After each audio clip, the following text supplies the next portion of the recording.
الحمد لله نحمده ونستعينه ونستغفره ونؤمن به ونتوكل عليه ونعوذ بالله من شرور أنفسنا ومن سيئات أعمالنا من يهده الله فلا مضل له ومن يضلله فلا هادي له وأشهد أن لا إله إلا الله وحده لا شريك له وأشهد أن محمدا عبده ورسوله اللهم صل على محمد وعلى آل محمد كما صليت على إبراهيم وعلى آل إبراهيم إنك حميد مجيد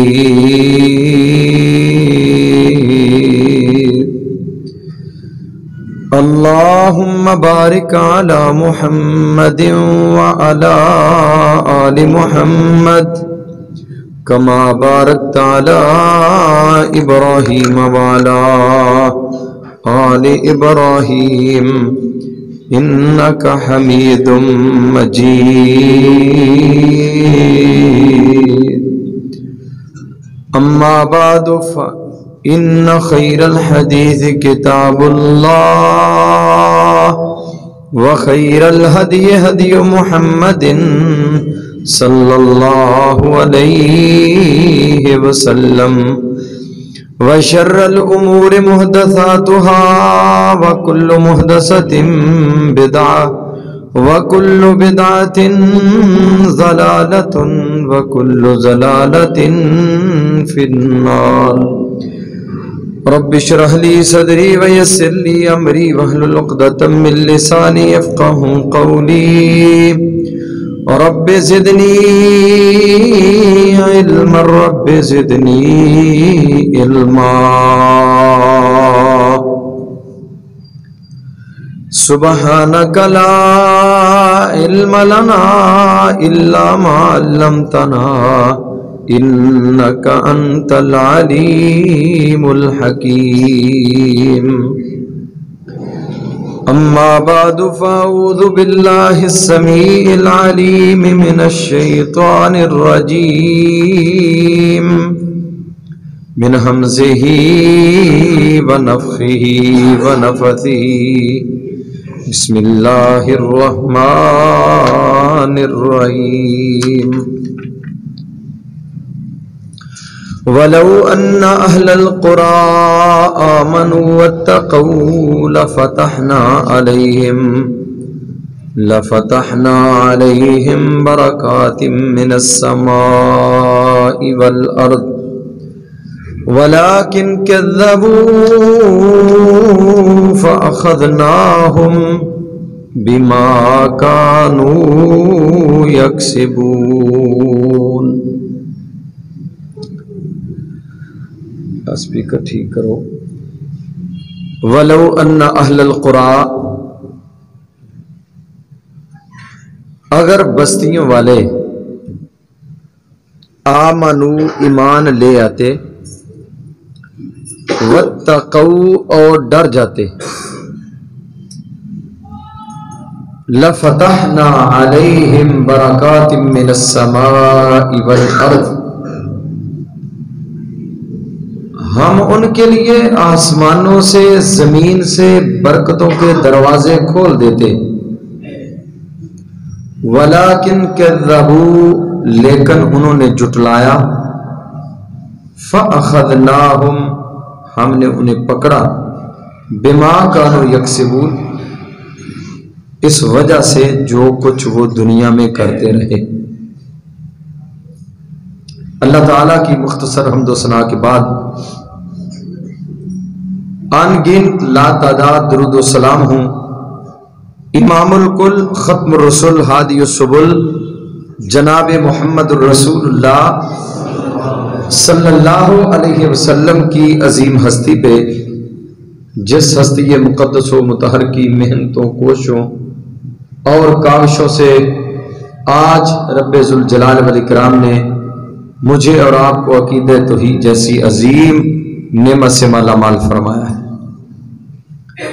رحمتیں ہوں، بخششیں ہوں صحابہ اکرام رضوان اللہ علیہم اجمعین کے مدفنوں پر، جن اللہ کے بندوں نے محمد الرسول اللہ صلی اللہ علیہ وسلم کی زبان نبوت سے نکلنے والا ایک ایک کلمہ بڑی دیانتداری اور ایمانداری کے ساتھ ہم تک پہنچا دیا ہے۔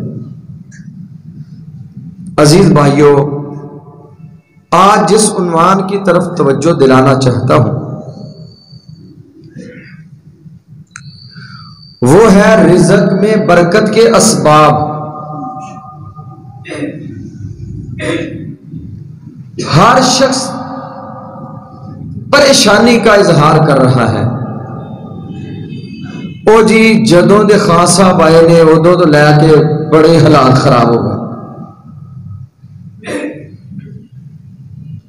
جدوں دی ہے گورنمنٹ آئی ہے ادوں دی معیشت دی تنگی ہو گئی،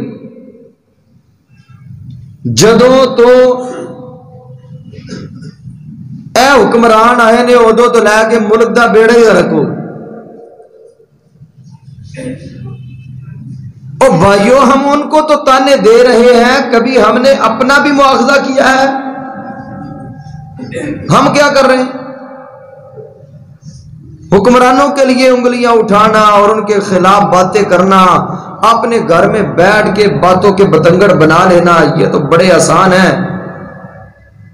لیکن کیا کائنات کے امام جناب محمد الرسول اللہ صلی اللہ علیہ وسلم نے جو معیشت کی آسانیاں، معاشی فراوانیاں، حالات کی وسعتیں، کس وجہ سے اللہ اپنے بندوں کے لیے آسمانوں سے رحمتوں کے دروازے کھولتا ہے، رب زمین کو حکم کرتا ہے، زمین بھی برکتیں عطا کرتی ہے، کیا ان اسباب کی طرف بھی کبھی ہم نے غور کیا اور ہمارا اس پہ عقیدہ، ہمارا منہج، ہماری سوچ، ہماری فکر یہاں بھی جاتی ہے یا صرف ہم حکمرانوں کے سر پہ پڑے ہوئے ہیں؟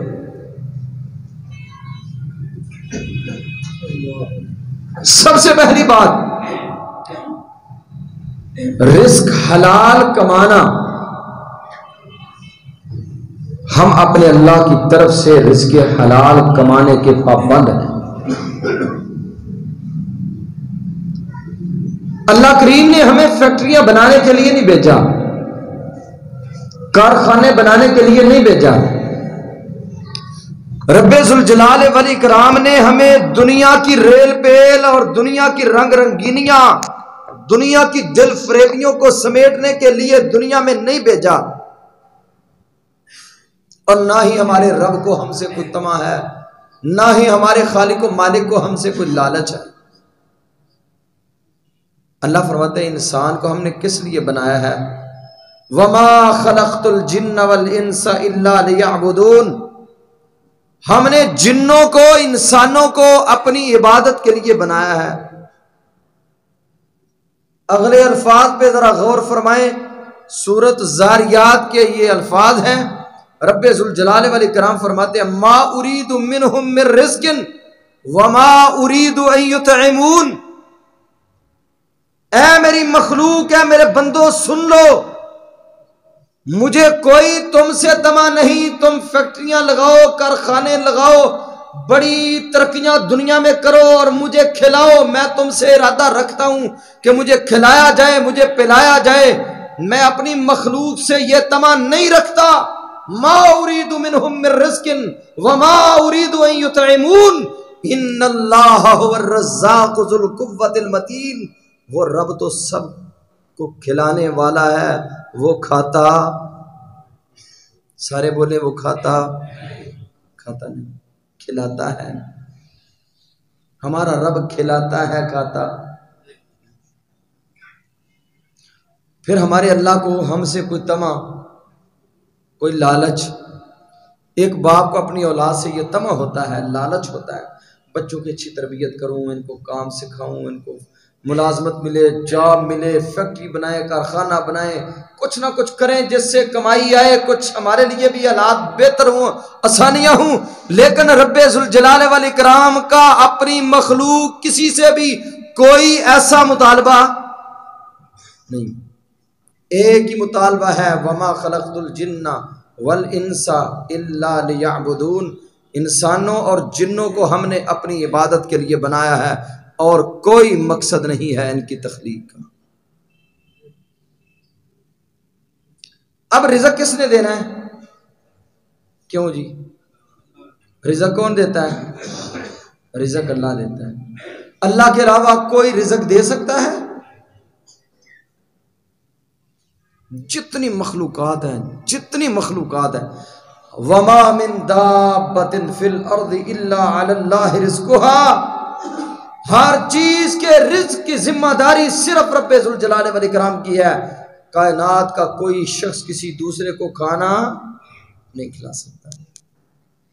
جنگلوں کے اندر درندے ہیں، سمندروں کے پیٹوں میں مچھلیاں ہیں، دیگر مخلوقات ہیں، حشرات الارض کیڑے مکوڑے ہیں. کس کی کیا خوراک ہے، کتنی ضرورت ہے، کیا چاہیے، اب یہ کون جانتا ہے؟ یہ صرف رب ذوالجلال والاکرام کی ذات کو ہی معلوم ہے اور کوئی نہیں جان سکا. رب رزق دیتا ہے لیکن بندوں کو پابند کر دیا ہے کہ تمہیں عقل دی ہے، فہم دیا، بصیرت دیا. ویسے تو کائنات کی ہر مخلوق اللہ کی عبادت کرتی ہے. وَإِن مِّن شَيْءٍ إِلَّا يُسَبِّحُ بِحَمْدِهِ وَلَٰكِن لَّا تَفْقَهُونَ تَسْبِيحَهُمْ. اللہ فرماتے ہیں کوئی کائنات کے اندر تمہیں چیز ایسی نظر نہیں آ رہی جو ہماری عبادت نہ کرتی ہو، ہماری تسبیحات، تحمیدات، تقدیسات، بڑائی، عظمت کے ترانے نہ پڑتی ہو. کوئی چیز ایسی نہیں ہے. لیکن تم ان کی زبانوں کو سمجھتے نہیں ہو. وہ میری تسبیحات پڑھتی ہیں. انسانوں سے بھی یہی مطالبہ ہے، تم نے کیا کرنا ہے؟ عبادت کرنی. اب اس عبادت کی قبولیت کے لیے سب سے پہلے رزق حلال کا ہونا ضروری ہے.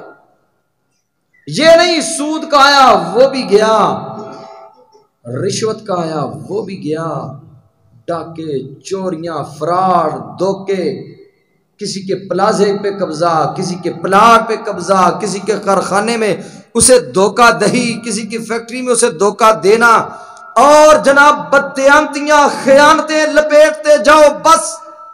کیونکہ ہمارا مطمع نظر صرف مال ہے. بھائیو یہ مال ہمارا مطمع نظر نہیں ہے. اللہ کی قسم رزق حلال نہیں ہوگا کچھ بھی قابل قبول نہیں ہوگا. اور امام ابن تیمیہ رحمہ اللہ تعالی نے لکھا ہے، حدیث کی روشنی میں فرماتے ہیں جو گوشت حرام کھا کے بنا ہے وہ گوشت کبھی حلال کام نہیں کر سکتا.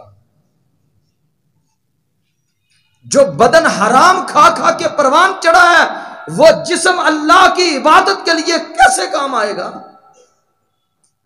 نبی مکرم صلی اللہ علیہ وسلم نے فرمایا جو شخص حرام کھانے والا ہے اس کی کوئی عبادت اللہ کے ہاں قابل قبول نہیں. محمدی مسجد نوشہرہ روڈ پہ محمدی مسجد میں نماز جمعہ ادا کرتا ہے، 5 نمازیں ادا کرتا ہے، لیکن اگر حرام کھاتا ہے کوئی فائدہ نہیں. محمدی مسجد کی ماں بیت اللہ الحرام وہاں بھی پہنچ جاتا ہے، ملتزم سے چمٹا ہوا ہے، کعبۃ اللہ کی دہلیز کو پکڑ کر رو رہا ہے، منتیں کر رہا ہے، سماجتیں کر رہا ہے، زبان سے اس کی توحید کے ترانے پڑھ رہا ہے، لبیک اللہم لبیک لا شریک لک لبیک ان الحمد والنعمہ. اے اللہ میں حاضر ہوں، اے اللہ میں حاضر ہوں، تیرے دروازے پہ آ گیا ہوں، تیرے دروازے کی دہلیز کو پکڑ کر تجھے بلا رہا ہوں، تیرے حضور التجائیں کر رہا ہوں، منتیں سماجتیں کر رہا ہوں. آسمانوں سے رحمان اعلان کرتے اللہ لبیک ولا سعدیک. نہ تیرا آنا قبول ہے، نہ تیری کوئی نیکی ہے، نہ تجھے کوئی سعادت ملی. اللہ کیا مسئلہ ہے، کیا ہوا؟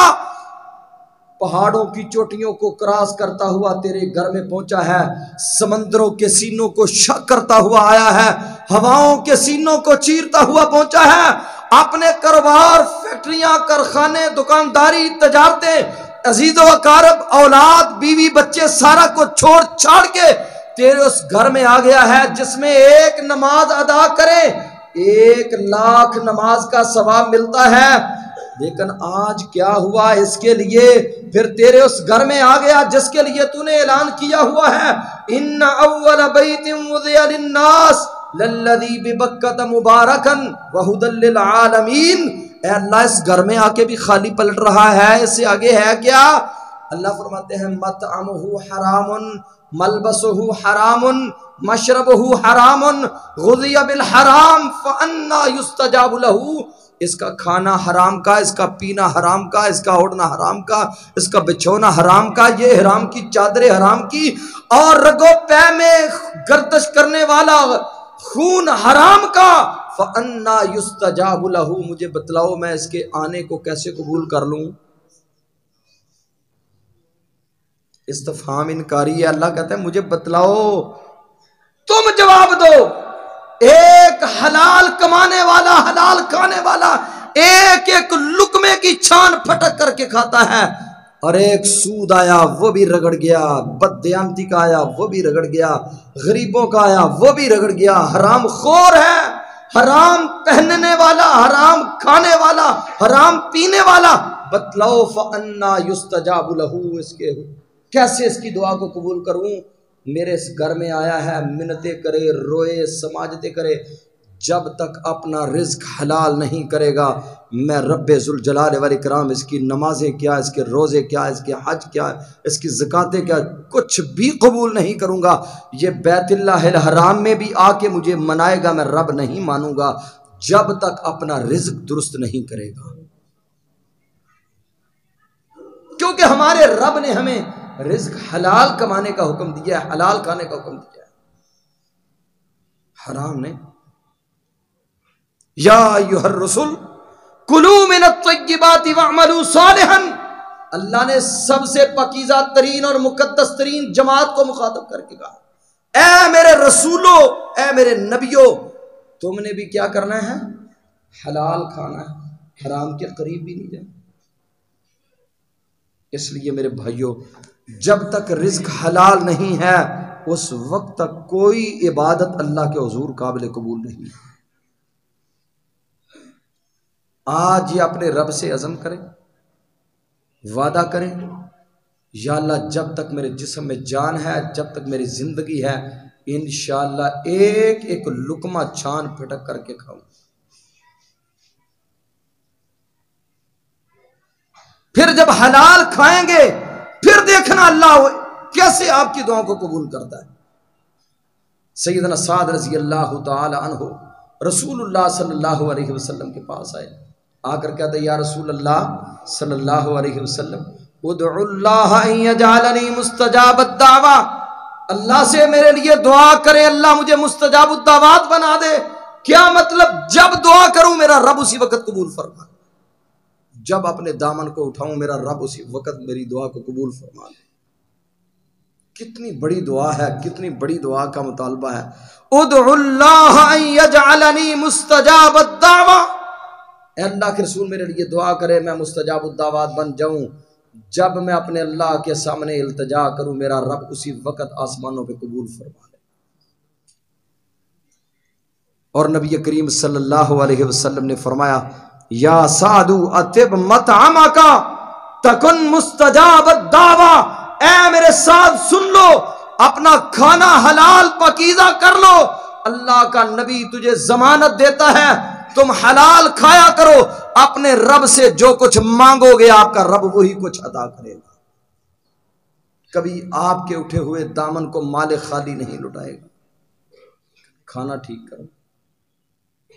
آج ہم کہتے ہیں ہماری دعائیں قبول نہیں ہوتی، حضرت صاحب دعائیں قبول نہیں ہوتی، کیسے دعائیں قبول ہوں؟ کبھی ہم نے سوچا کہ میں سودی کاروبار کر رہا ہوں، چھوڑ دوں سود کو، اس لعنت سے اپنے آپ کو بچا لوں؟ لعن اللہ آکل الربا وموکلہ، سود کھانے والا بھی لعنتی، کھلانے والا بھی لعنتی، لکھنے والا بھی لعنتی، گواہی دینے والا بھی لعنتی۔ کیوں؟ فرمایا یہ سود اتنا بڑا جرم ہے کہ اپنے رب سے جنگ کر رہا ہے، اپنے رب سے جنگ کر رہا ہے، اور رب سے لڑائی کرنے والا کیسے کامیاب ہو سکے گا؟ اور مستدرک حاکم کی روایت ہے، رسول اللہ صلی اللہ علیہ وسلم نے فرمایا جو لوگ سود کھاتے ہیں ان کا قیامت کے دن حال کیا ہوگا؟ بطونہم کالجبال، ان کے پیٹ پہاڑوں کی برابر ہوں گے، پہاڑوں کی طرح بڑے بڑے پیٹ ہوں گے، فیہن حیات والعقارب کالبغالی، آپ نے فرمایا خچروں کی مانند ان کے پیٹوں کے اندر سانپ اور ٹھوئے ہوں گے۔ جو سودی کاروبار کرتے ہیں اور سودی لین دین اور سود کے معاملات، زندگی میں کبھی اپنے آپ کو اس نے صاف ہی نہیں کیا، حرام خوری سے، اللہ کی نافرمانی سے، اللہ کی بغاوت سے، ایسے شخص کی کوئی عبادت اللہ قبول نہیں فرماتا۔ عبادات کے لیے انسان کو پیدا کیا گیا ہے، عبادات کے لیے، اور اپنے رب پر توکل انسان کا مضبوط ہو، اللہ کی قسم اللہ اپنے بندے کو کبھی بھی بھوکا رہنے دیتا۔ رزق میں برکت، رزق میں اللہ کی رحمتیں، آسانیاں، فراوانیاں، ریل پیل کیسے ہوگی؟ کیا مال کی بہتات ہو، ایک طرف دکھوں کے انبار لگے ہوئے ہوں، اس ریل پیل کو کیا کرنا ہے؟ گھر کے اندر سکون ہو۔ صحابہ کرام کی زندگی تو دیکھے کیسی تھی، کیسی زندگی تھی، پیروں ننگے پیٹوں بھوکے، پیروں ننگے پیٹوں بھوکے، تن دوالے لیراں، نال نبی دے نس دے جامن کارن جنگ شریراں، بھوک لگے تے پتر درختاں توڑ شتابی کھاندے، جس دم سونے دا چہرہ ویندے دکھ یاد نہ رہندی۔ اللہ کی قسم انہوں نے کائنات کے امام کی عظمت کو پہچانا، آپ کے ہر فرمان پہ عمل ہی نہیں کیا، عمل کرنے کا حق ادا کر دیا تھا۔ پھر رب ذوالجلال والاکرام نے کتنا سکون دیا انہیں، کتنا اطمینان دیا۔ ان کی بھوکوں کے تذکرے آپ سنتے ہیں، میں نے ایک خطبے میں آپ کو بتایا تھا، امیر المومنین 22 لاکھ مربع میل کے حکمران عمر بن خطاب رضی اللہ تعالیٰ عنہ نے جو قمیض پہنی ہوئی ہے اس کو 18 ٹانکے لگے ہوئے تھے، 18 ٹانکے، لیکن سکون کا عالم یہ ہے، اطمینان اور اللہ کی رحمتوں کا حال یہ ہے کہ اسی عمر بن خطاب کا نام اگر اٹلی کے ایوانوں میں لیا جاتا تھا تو اٹلی کے ایوان لرزہ برندام ہو جایا کرتے تھے، کفر کانپتا تھا۔ تاریخ عالم میں آپ کو ایسا موقع نہیں ملے گا کہ مسلمانوں پر کسی نے حملہ کیا ہو، صحابہ اکرام پر کسی نے حملہ کیا ہو، تاریخ میں ایسا نہیں ملتا۔ جتنے مسلمانوں پہ حملے ہوئے وہ ان کے بعد ہوئے۔ حلال کھانے والے، پاکیزہ کھانے والے، رسول اللہ صلی اللہ علیہ وسلم کے ہر فرمان پہ عمل کرنے والے، پھر رب ذوالجلال والاکرام نے سکون بھی دیا، اللہ نے رحمتیں بھی دیں، اللہ نے برکتیں بھی عطا فرمائیں۔ تو رزق میں برکت، رزق میں فراوانی، رزق میں آسانی، اس کے لیے جو پہلا سبب آج آپ کے گوش گزار کرنا چاہتا ہوں وہ ہے کہ سب سے پہلے ہم تقوی اختیار کر لیں۔ اگر انسان متقی بن جائے، پرہیزگار بن جائے، اللہ سے ڈرنے والا بن جائے، کبھی اس کے گھر میں حرام آ سکے گا؟ کبھی نہیں آ سکتا۔ متقی ہو اور حرام ہو، یہ کیسے ہو سکتا ہے؟ یہ نہیں ہو سکتا۔ سب سے پہلے وَلَوْ أَنَّ أَهْلَ الْقُرَىٰ آمَنُوا وَاتَّقَوْا، اگر بستیوں والے ایمان لے آتے اور اللہ سے ڈر جاتے، تقوی اختیار کر لیتے، لَفَتَحْنَا عَلَيْهِمْ بَرَكَاتٍ مِّنَ السَّمَاءِ وَالْأَرْضِ، ہم آسمانوں سے بھی برکتیں نازل کرتے، زمین بھی ان کے لیے برکتیں اگاتی۔ وَلَٰكِنْ كَذَّبُوا، لیکن انہوں نے تقوی اختیار کیا۔ جب تقوی نہیں اختیار کیا تو پھر اللہ نے بربادیاں ان کا نصیب اور مقدر بنا دی۔ اتنے بڑے طاقتوں کے مالک تھے، ایسے پڑے ہوئے تھے جس طرح کھجوروں کے تنے پڑے ہوئے ہوتے ہیں۔ رب نے زمین سے اٹھائے اور آسمانوں کی طرف اٹھا کر پھر زمین پہ دے مارے، زمین پہ پٹخ پٹخ ان کو مارا جا رہا ہے۔ کیا ہوا؟ اس لیے کہ وہ تقوی نہ انہوں نے اختیار کیا۔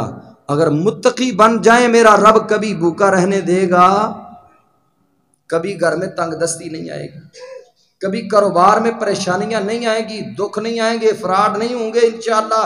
اللہ کے فضل و کرم سے جو لوگ متقی اور تقوی کی دولت کے جوہر کو سمیٹے ہوئے ہیں، میرا مالک ان لوگوں کو کبھی بھی نیچا نہیں ہونے دیتا۔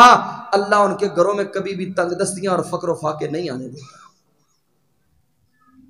وَلَوْ أَنَّ أَهْلَ الْقُرَىٰ آمَنُوا وَاتَّقَوْا لَفَتَحْنَا عَلَيْهِمْ بَرَكَاتٍ مِّنَ السَّمَاءِ وَالْأَرْضِ۔ تقوی کیا ہے؟ اپنے اللہ کا ڈر۔ سیدنا یوسف علیہ السلام کی کھلی مثال میرے اور آپ کے خالق و مالک نے ہمارے لیے قرآن کریم کے اندر سورۃ یوسف نازل فرمائی ہے۔ کتنے بڑے متقی تھے حضرت یوسف علیہ السلام، اس کو کہتے ہیں تقوی، اللہ کا ڈر، اللہ کا خوف۔ حضرت یوسف علیہ السلام کو برائی کا پیغام ملا، دعوت برائی میں رہی ہے، اور حضرت یوسف علیہ السلام کیا کہہ رہے ہیں؟ معاذ اللہ۔ کیا کہا؟ معاذ اللہ، مجھے اپنے اللہ سے ڈر آتا ہے، مجھے اپنے اللہ سے ڈر لگتا ہے۔ اب تو نوجوان تلاش کرتے پھرتے ہیں، دن رات برائیوں کو تلاش کرنے والے نوجوان، ان نوجوانوں کے ناماد پیغام دینا چاہتا ہوں۔ جو نوجوان کہتے ہیں گھروں کے حالات بڑے سخت ہیں، تنگ دستی ہے، فقر و فاقہ ہے، کاروبار نہیں چلتا، کئی مرتبہ پیسے لگا کے کاروبار پہ ضائع کر چکا ہوں، اب تو خودکشی کرنے کو جی چاہتا کہ مر جاؤں، دنیا میں رہنے کو جی نہیں چاہتا، ان نوجوانوں کو پیغام ہے اللہ کے لیے تقوی اختیار کرو، آؤ متقی بن جاؤ، اپنے رب کے دروازے پہ آ جاؤ۔ اللہ کی قسم اللہ کبھی بھی رزق کی تنگی نہیں آنے دے گا۔ اور تقوی کے لیے سب سے پہلی چیز کیا ہے؟ اللہ کریم نے سورۃ البقرہ جب شروع کی فرمایا الف لام میم ذالک الکتاب لا ریب فیہ ھدی للمتقین۔ اللہ سے اب پوچھا جائے یا اللہ متقی کون ہے؟ آگے متقین کے اوصاف بیان ہوئے، الذین یؤمنون بالغیب، متقی وہ ہیں جو رب پر ایمان لاتے ہیں، اور متقیوں کی دوسری خوبی یہ ہے وَيُقِيمُونَ الصَّلَاةَ، متقی کیا کرتے ہیں؟ سارے بولے کیا کرتے ہیں؟ متقی نمازی ہی ہوتا ہے، نمازی۔ بے نماز کبھی بھی متقی نہیں بن سکتا، کبھی نہیں متقی ہو سکتا۔ نماز کا تارک ہو، نماز چھوڑنے والا ہو اور متقی بن جائے، یہ نہیں ہو سکتا، کبھی نہیں ہو سکتا۔ جائیے ذخیرہ حدیث کو پڑھ لیں، قرآن کریم کے 30 پارے پڑھ لیں، بے نماز شخص کبھی بھی متقی نہیں بن سکتا۔ اور اللہ کریم نے جو جنت کا وعدہ کیا ہے، وہ جنت کا وعدہ بھی کن لوگوں سے ہے؟ متقیوں سے۔ مثل الجنت التی وعد المتقون، وہ جنت جس کا وعدہ متقیوں سے کیا گیا ہے، متقی ہوگا تو جنت میں داخل ہوگا، اگر تقوی نہ ہوا تو معاف کرنا اللہ کی جنت میں داخل نہیں ہو سکے گا۔ اگر متقی نہیں، قرآن میں جہاں بھی جنت کا تذکرہ ہوا، جنت کو میرے اور آپ کے خالق و مالک نے تقوی کے ساتھ معلق کیا ہوا ہے۔ ان للمتقین مفازا، ان للمتقین عند ربهم جنات النعیم، مثل الجنت التی وعد المتقون، جہاں بھی جنت ہے وہاں ساتھ تقوی ہے۔ تقوی نہیں، جنت نہیں۔ تقوی کیسے آئے گا؟ ایمان لانے کے بعد۔ سب سے پہلے جب تک نمازی نہیں بنے گا تقوی نہیں مل سکتا۔ اور پیر عبد القادر جیلانی رحمہ اللہ تعالی نے لکھا ہے، بے نماز شخص مر جائے لا یغسل ولا یکفن ولا یدفن فی قبور المسلمین، بے نماز کا تارک مر جائے، اسے کفن نہیں دینا چاہیے، اسے غسل نہیں دینا چاہیے، اور اسے مسلمانوں کے قبرستان میں دفن نہیں کرنا چاہیے، اسے بے گور و کفن پھینک دیا جائے، کتے کھا جائیں، چیلے نوچ جائیں، درندے ہڑپ کر جائیں، اسے دفن نہیں کرنا چاہیے، اس کا کوئی حق نہیں کہ اس کا احترام اور اکرام کیا جائے۔ اکرام تو اس کا ہے جو متقی ہے، جو پرہیزگار ہے۔ بے نماز کو بے گور و کفن چھوڑ دو، اور اگر تم نے اس کو دفن کرنا ہی ہے ولا یدفن فی قبور المسلمین، پھر اسے مسلمانوں کے قبرستان میں مت دفن کرنا، اسے یہودیوں اور عیسائیوں کے قبرستان میں دفن کر دینا۔ کیوں کہا پیر صاحب نے؟ یہ وجہ کیا ہے؟ نبی مکرم جناب محمد رسول اللہ صلی اللہ علیہ وسلم کا فرمان گرامی ہے، جو شخص بے نماز ہے قیامت کے دن فرعون کے ساتھ ہوگا۔ یہ میری بات نہیں ہے، نہ میری جماعت کے کسی مفتی کا فتویٰ ہے، یہ ساری کائنات کے سردار نبی کا فرمان ہے، جو زبان سے نکلا ہوا غلط نہیں ہو سکتا، جس زبان سے نکلے ہوئے کو چیلنج نہیں کیا جا سکتا۔ فرمایا قارون کے ساتھ ہوگا، حمان کے ساتھ ہوگا، ابی بن خلف کے ساتھ ہوگا، ابو جہل کے ساتھ ہوگا، محمد کریم صلی اللہ علیہ وسلم کے ساتھ اس کا کوئی ناتا نہیں، کوئی تعلق نہیں، کوئی رشتہ نہیں ہے۔ قیامت کے دن میرے رستے جدا ہوں گے اس سے، اس کا رستہ علیحدہ ہے، میرا رستہ علیحدہ ہے، جو نماز کا تارک اور نماز کو چھوڑنے والا ہے۔ تقوی اختیار کرنے کے لیے سب سے پہلے کیا کرنا پڑے گا؟ سارے بولیں ذرا، کیا کرنا پڑے گا؟ پہلے نمازی بننا پڑے گا۔ نمازی بنیں گے تو تب تقوی آئے گا، اگر نمازی نہیں متقی نہیں بن سکے گا۔ اور نبی کریم صلی اللہ علیہ وسلم نے فرمایا متقی، قرآن کریم کی بھی یہی اعلان ہے، متقی جنت میں جائے گا، دوسرا جنت میں داخل نہیں ہو سکے۔ تقوی کیا ہے؟ یہ مثال، کھلی مثال رب ذوالجلال والاکرام نے ہمارے سامنے سورۃ یوسف، سیدنا حضرت یوسف علیہ السلام کو جب برائی کی دعوت ملی تو حضرت یوسف علیہ السلام فرماتے ہیں معاذ اللہ، مجھے اپنے اللہ سے ڈر لگتا ہے۔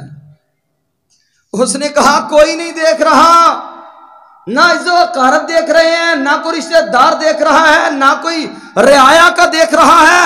اے یوسف علیہ السلام، ہی تعالیٰ کا میری طرف توجہ تو کریں۔ فرمایا کیسے توجہ کروں، مجھے میرے مالک سے ڈر لگ رہا ہے، میں خائف ہوں، مجھے میرے اللہ کا ڈر اور خوف ہے۔ اس نے کہا کوئی نہیں دیکھ رہا، کہا کوئی نہیں دیکھ رہا، آسمانوں پہ رب ذوالجلال والاکرام کی ذات تو دیکھ رہی ہے۔ اسے کہتے ہیں تقوی، یہ ہے تقوی، للہیت، اللہ کا ڈر، اللہ کا خوف۔ جن لوگوں کے اندر یہ چیزیں آ جائیں وہ فراڈیے ہو سکتے ہیں، اور جن لوگوں میں یہ جوہر پیدا ہو جائے وہ لوگ دھوکے باز ہو سکتے ہیں، وہ بددیانت اور خائن ہو سکتے ہیں، وہ وعدہ خلافیاں کر سکتے ہیں، وہ کاروبار کے اندر ملاوٹیں اور جناب اپنی طرف سے چیزیں ملا کے بیچ سکتے ہیں، سوال ہی پیدا نہیں ہوتا۔ یہ تقوی آ گیا تو سب کچھ ٹھیک ہو گیا، تقوی نہیں تو کچھ بھی ٹھیک نہیں ہوگا۔ سیدنا یوسف علیہ السلام نے کہا معاذ اللہ، مجھے کیا ہے؟ اللہ کا ڈر ہے۔ پھر آپ نے دیکھا سورۃ یوسف پڑھیں، وہ لوگ جو مٹانے والے تھے وہ مٹ گئے، مٹانے والے مٹ گئے۔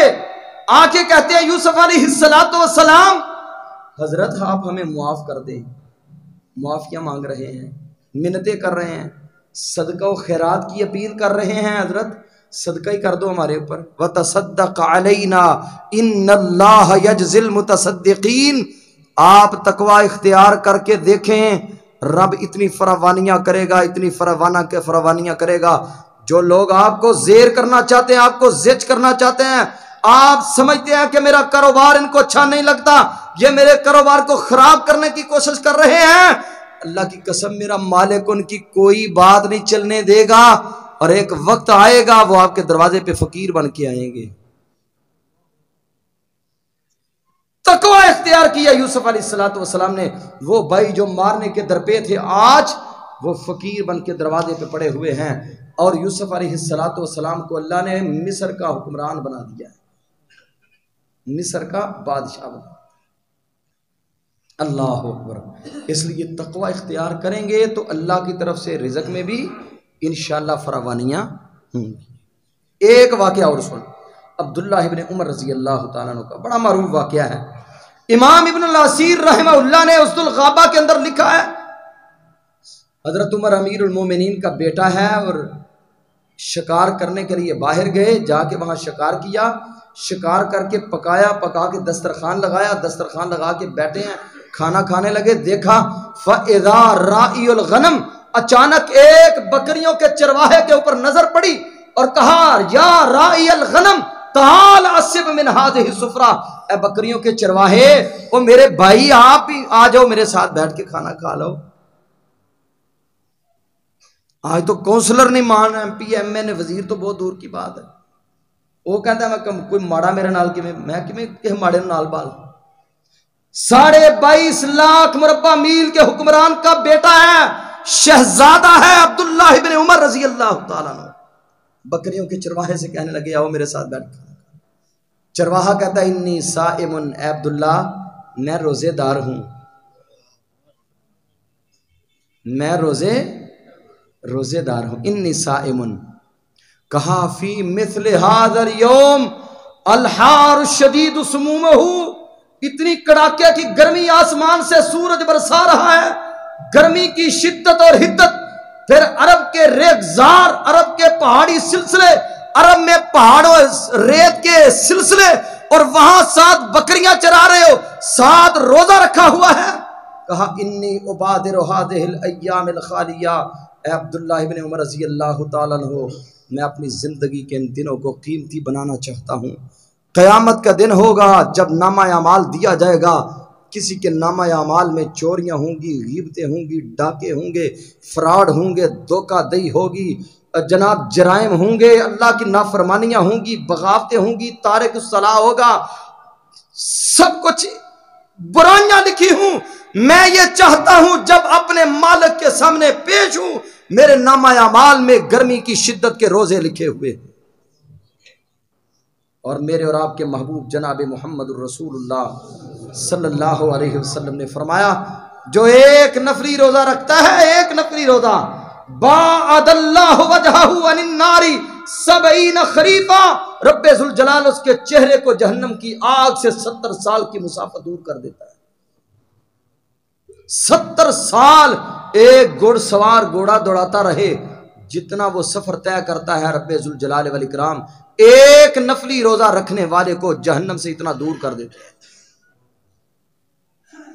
حضرت عبداللہ ابن عمر فرماتے ہیں میں نے کہا یار بڑا متقی آدمی ہے، بڑا پرہیزگار آدمی ہے، کہنے لگے میں نے چاہا اس کا ذرا امتحان تو لوں، وَهُوَ يُرِيدُ أَن يَخْتَبِرَهُ، اس کا امتحان لینا چاہا، اس کو جانچنا چاہا، اس کی پڑتال کرنا چاہی کہ کئی لوگ ویسے ہی اتو صوفی بنے رہندے نے، اتو صوفی تے وچوں پورے کوفی، اتو میاں تسبیح تے وچوں پورا کسبی۔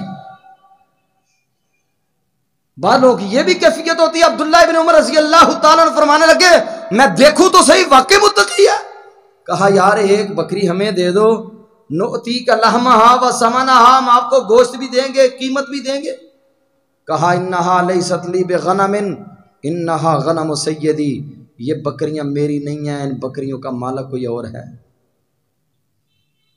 ان بکریوں کا مالک۔ اور محمدی مسجد میں آنے والے میرے بھائیوں، آج ذرا تھوڑا سا لمحہ بھر سوچے تو صحیح، اگر ہمیں یہ احساس ہو جائے کہ یہ چیز میری نہیں ہے، اس کے اوپر میرا حق نہیں ہے، تو کیا ہم ساری زندگی کبھی کسی اپنے بھائی کا دل دکھائیں؟ کبھی کسی اپنے بھائی کو پریشان کریں؟ سوال ہی پیدا نہیں ہوتا۔ کہا انہا لیست لی بغنم، یہ بکریاں میری نہیں ہیں، ان بکریوں کا مالک کوئی اور ہے۔ کہا وہ کون سا دیکھ رہا ہے، اسے کیا معلوم 250-300 بکری میں سے ایک کسی کھائی میں گر کے مر گئی ہے، کوئی بھیڑیا اٹھا کے لے گیا ہے، مطمئن کر سکتے ہو زبان اللہ نے دی ہے۔ کہا عبداللہ ابن عمر رضی اللہ تعالیٰ عنہ حضرت اس کو تو مطمئن کر لوں گا، زبان میرے مالک نے مجھے عطا کی ہوئی ہے، بڑی تیز چلتی ہے، یہ بڑی تیز دار کینچی ہے، سب کچھ کاٹ کے رکھ دیتی ہے، حضرت اس کو مطمئن کر لوں گا۔ وَهُوَ رَافِعٌ إِصْبَعَهُ إِلَى السَّمَاءِ، اپنی انگلی کو آسمانوں کی طرف اٹھایا اور کہنے لگا مجھے یہ تو بتلاؤ اگر بکریوں والا تو نہیں دیکھ رہا، اَيْنَ اللَّهُ، پر آسمانوں سے رب کائنات کی ذات تو مجھے دیکھ رہی ہے۔ اگر یہ ہمیں احساس ہو جائے، یہ تقوی ہمیں نصیب ہو جائے، تو کیا کوئی خائن ہو، کوئی بددیانتی ہو، کوئی کرپشن ہو، کوئی ظلم ہو، کوئی ستم گری ہو، سب کچھ مٹ جائے اگر تقوی کا جوہر اور تقوی کی دولت اللہ عطا کر دے۔ کہا این اللہ، اللہ کہاں ہے؟ حضرت عبداللہ ابن عمر رضی اللہ تعالیٰ عنہ، مورخین نے سیرت صحابہ کی کتابوں میں لکھا ہے عبداللہ ابن عمر رو پڑے، اتنا روئے، مدینہ تک روتے گئے اور بار بار اپنی انگلی کو آسمانوں کی طرف ساتھ نگاہیں اٹھاتے ہیں، ساتھ انگلی اٹھاتے ہیں اور پتہ کیا کہتے ہیں؟ قول الرائی این اللہ، قول الرائی این اللہ، قول الرائی این اللہ۔ وہ چرواہے کی بات اللہ کہاں ہے؟ آج تو پی ایچ ڈی ڈاکٹر کو سمجھ نہیں آئی، آج تو درس نظامی کے فاضل مولوی کو سمجھ نہیں آئی، آج تو بڑے بڑے انجینئر اور بڑے بڑے ڈاکٹروں کو سمجھ نہیں آئی۔ جو بات رب ذوالجلال نے اس چرواہے کو سمجھا دی ہے، اور لوگوں یہ کوئی بڑی یونیورسٹی کا پڑھا ہوا نہیں تھا، بڑی بڑی ڈگریاں لے کے نہیں آیا تھا، چند دن کا شانہ نبوت پہ گزارے ہیں، میرے محبوب کے دروازے پہ چند دن گزرے ہیں، رب ذوالجلال والاکرام نے تقوی کا عظیم جوہر عطا کر دیا۔ میرے بھائیوں، یہ سب کچھ صرف پڑھنے سے نہیں آتا، یہ فکر، دعائیں، التجائیں، گڑ گڑانا اپنے اللہ سے مانگنے سے ملتا ہے۔ واپس مدینہ پہنچے، پتہ کیا یہ کس کا غلام ہے، غلام کا پتہ کروایا، اس کے گھر گئے، بھائی یہ غلام میں خریدنا چاہتا ہوں۔ کہا آپ کیوں خریدنا چاہتے ہو؟ کہا بس مجھے یہ پسند ہے، آپ اس کی قیمت مانگو کتنی ہے؟ جتنی قیمت مانگی اتنی ہی قیمت عبداللہ ابن عمر رضی اللہ تعالیٰ عنہ نے ادا کی، اور پھر کہا اس کی جتنی بکریاں چرا رہا ہے یہ ساری کی ساری بکریوں کا اسٹیمیٹ بھی لگاؤ۔ بکریوں کا اسٹیمیٹ لگایا، وہ ساری کی ساری بکریوں کے بھی پیسے ادا کیے۔ ادا کرنے کے بعد اس چرواہے کے پاس آئے، آ کے کہا انت حر لوجہ اللہ، آج آپ کو رب ذوالجلال والاکرام نے غلامی کی زنجیریں توڑ دی ہیں اور رب نے تجھے آزادی کی نعمت سے مالا مال کر دیا ہے اور تجھے آج اللہ کی رضا کے لیے آزاد کر دیا ہے۔ اور فرمایا یہ ساری کی ساری بکریاں بھی اللہ کریم نے آپ کو عطا کر دی۔ وَلَوْ أَنَّ أَهْلَ الْقُرَىٰ آمَنُوا وَاتَّقَوْا لَفَتَحْنَا عَلَيْهِمْ بَرَكَاتٍ مِّنَ السَّمَاءِ وَالْأَرْضِ، اگر ڈر جائیں، اللہ سے ڈر جائیں، تقوی اختیار کر لیں، اپنے رب پر مکمل اعتماد، بھروسہ، اپنے اللہ کا ڈر، اپنے اللہ کا خوف دل میں بٹھا لیں، رب کبھی بھی ان کے گھروں میں کبھی فقر و فاقہ نہ آنے دے، اللہ کبھی تنگ دستی نہیں آنے دے گا۔